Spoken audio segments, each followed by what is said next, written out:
بسم اللہ الرحمن الرحیم الحمدللہ رب العالمین والصلاة والسلام علی رسولہ النبی الرؤوف الرحیم اما بعد فاعوذ باللہ السمیع العلیم من الشیطان الرجیم بسم اللہ الرحمن الرحیم۔ انڈرسٹینڈنگ آف قرآن کورس کو جوائن کرنے والے معزز شرکاء، خواتین و حضرات، السلام علیکم ورحمۃ اللہ وبرکاتہ۔ سورۃ البقرہ کی آیت نمبر 177 کی روشنی میں نیکی کا جامع تصور بیان کرتے ہوئے آج ہم اخلاقیات میں سے ایفائے عہد پر بات کر رہے ہیں۔ اللہ تعالیٰ کا ارشاد ہے وَالْمُوفُونَ بِعَهْدِهِمْ إِذَا عَاهَدُوا، اور اصل نیکی تو یہ ہے کہ جو پورا کرنے والے ہیں اپنے وعدوں کو جب وہ کسی سے وعدہ کرتے ہیں۔ نیکی کے تصور میں اس آیت میں اخلاقیات کے باب میں ایفائے عہد کو نیکی قرار دیا گیا ہے۔ عام طور پر ایفائے عہد کو نیکی ہی نہیں سمجھا جاتا، اس لیے نیکی کے بنیادی عناصر میں سے زبان سے نکلے ہوئے ہر لفظ پر پورا اترنا نیکی قرار دیا ہے۔ جو شخص زبان کا پاس نہیں رکھتا وہ وعدے کا پابند نہیں ہے، بلکہ وہ نیکی کو توڑ رہا ہے۔ ایفائے عہد کا معنی ہے عہد کو پورا کرنا، وعدے کو نبھانا، اقرار کا پابند ہونا، اپنے قول اور اقرار کی پاسداری کرنا۔ عہد دو افراد کے درمیان ہوتا ہے، دو انسانوں کے درمیان معاملہ ہو، دو کمپنیوں کے درمیان ہو، دو پارٹنر کے درمیان ہو، دو حکومتوں کے درمیان ہو، دو مذاہب کے درمیان ہو۔ ایک شخص مثلا ملازم ہے، ایک شخص مالک ہے، اور طے یہ ہوا کہ یہ مراعات ہیں، یہ تنخواہ ہے، یہ فیسلٹیز ہیں اور یہ اجرت ہے۔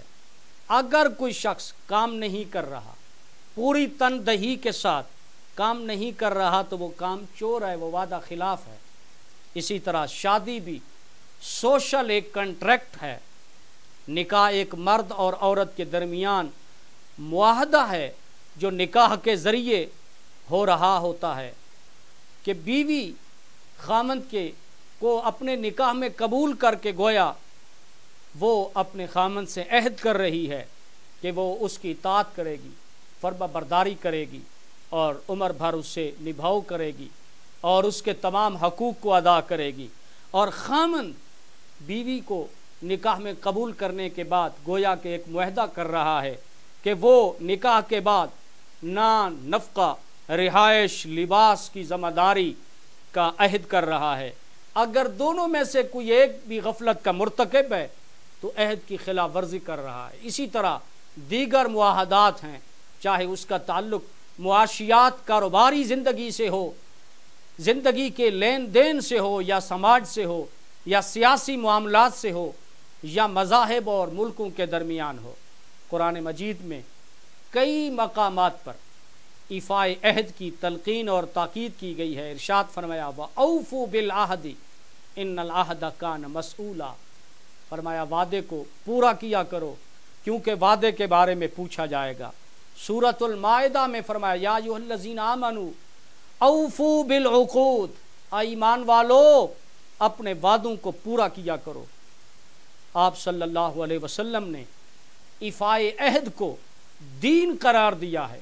حضور صلی اللہ علیہ وسلم جو خطبہ دیتے تھے اور اکثر آپ کے خطبہ میں یہ لفظ رپیٹ ہوتے تھے لا دین لمن لا عہد لہ، اس شخص کا کوئی دین نہیں ہے جس میں عہد کی پابندی نہیں ہے۔ اسی طرح حضور صلی اللہ علیہ وسلم نے وعدہ خلافی کو منافق کی علامات میں سے ایک علامت بیان فرمائی اذا وعد خلف، کہ فرمایا منافق کی 4 علامتیں ہیں۔ ایک علامت یہ ہے کہ وہ جب وعدہ کرے گا تو وعدہ خلافی کرے گا، تو وعدہ خلافی کو منافقت میں سے شمار کیا گیا ہے۔ حضور نبی اکرم صلی اللہ علیہ وسلم کے اسوہ سے ہمیں ایفائے عہد کا درس ملتا ہے۔ آغاز وحی کا واقعہ ہے کہ ایک شخص نے حضور صلی اللہ علیہ وسلم سے سودا طے کیا، کچھ قیمت باقی رہ گئی۔ اس نے کہا کہ آپ یہاں پہ ٹھہریں اور میں ابھی آتا ہوں۔ وہ جا کر کسی کام میں مصروف ہو گیا۔ اور بھول گیا.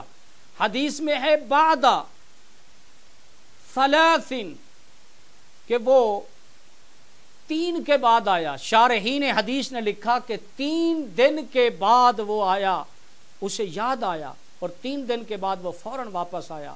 حضور علیہ الصلوۃ والسلام 3 دن تک وہاں تشریف فرما تھے. حضور نے فرمایا فقال لقد شققت علی انا ہاہنا منذ 3. حضور علیہ الصلوۃ والسلام نے فرمایا کہ آپ نے مجھے بڑی مشقت میں ڈالا ہے. حضور نے فرمایا میں 3 دن سے تمہارا یہاں پر انتظار کر رہا ہوں. اسی طرح صلح حدیبیہ میں جو معاہدہ تحریر ہوا تھا, ایک صحابی حضرت ابو جندل رضی اللہ تعالیٰ عنہ جو کفار کی تحویل میں تھے, معاہدہ کی پاسداری کرتے ہوئے حضور علیہ الصلوۃ والسلام نے اسے کفار کی تحلیل میں رہنے دیا, کیونکہ اس معاہدہ میں یہ طے ہوا تھا کہ جو کافروں کی تحویل میں ہیں ان مسلمانوں کو نہیں چھوڑا جائے گا. تو حضور نے وعدہ کی پاسداری کرتے ہوئے اسے رہنے دیا, چونکہ ایگریمنٹ ہو چکا تھا. اسی طرح غزوہ بدر میں حضور کے 2 صحابی حضرت حذیفہ بن یمان رضی اللہ تعالیٰ عنہ اور ان کے ایک اور ساتھی کو جنگ میں حصہ لینے سے حضور نے منع کر دیا.